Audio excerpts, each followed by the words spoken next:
বাবু মাঝি team নাকি বিমানবন্দরে আসার খোঁজার সাথে সাথে খুব আপ্যায়ন দিয়েছে সমর্থকরা।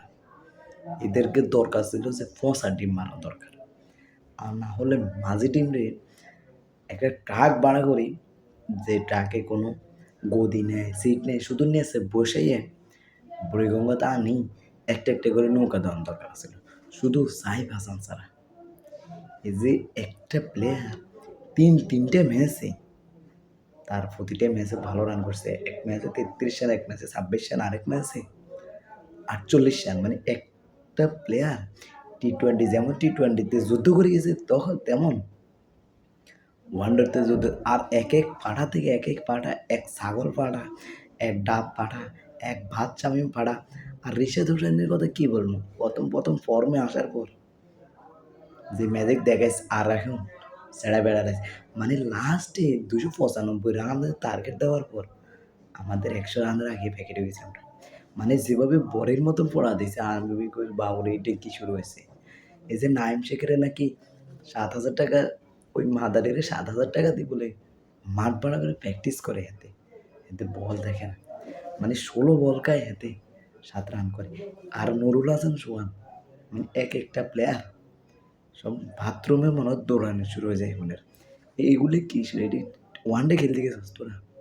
এ তো বিশ্বকাপের থেকে আজকে দেখছিলাম যে নেদারল্যান্ডের মতো, নেপালের মতন দল টি-20 খেলার জন্য যোগ্য হয়ে গেছে।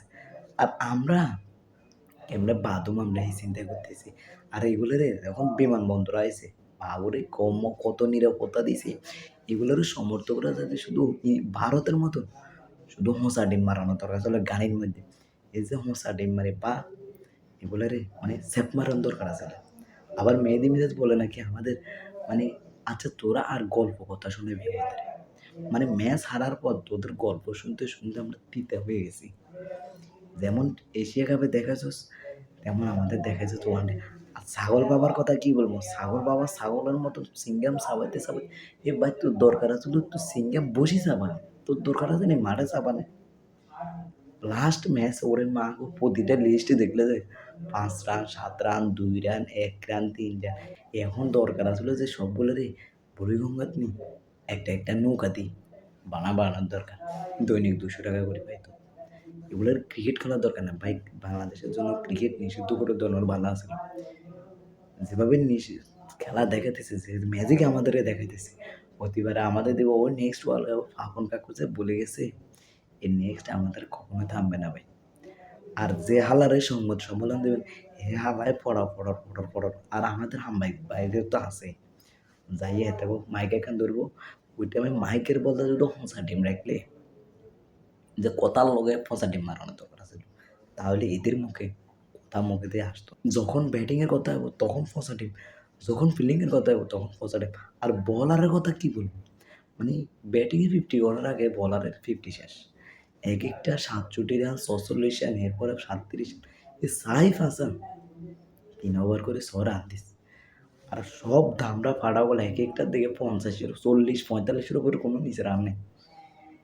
এমন 295 রে ভাই মাপ চাই। আফগানিস্তান আর বাঙালিরে ওয়ানডে খেলিস না তোরা। 150 রানে টার্গেট দিলেও বাংলাদেশে এই মাঝি টিম নিতে পারতো না। তোরা যদি টি-20 140 রান টার্গেট দিস, 120 রানে প্যাকেট হয়ে যাবে। যদি ওয়ানডেতে 150 রানের টার্গেট দিস, 70 রানে প্যাকেট হয়ে যাবে। এইটা হে মাঝি টিম। আর ভর করবে, মনে করে যে সংবাদ সম্মেলন, ওই টাইমে দূরে স্যাপ মারে দিবি না ফসা ডিম মারে। ভালো এটা আপ্যায়ন চলতেছে, যারাই আপ্যায়ন করছে খুবই ধন্যবাদ।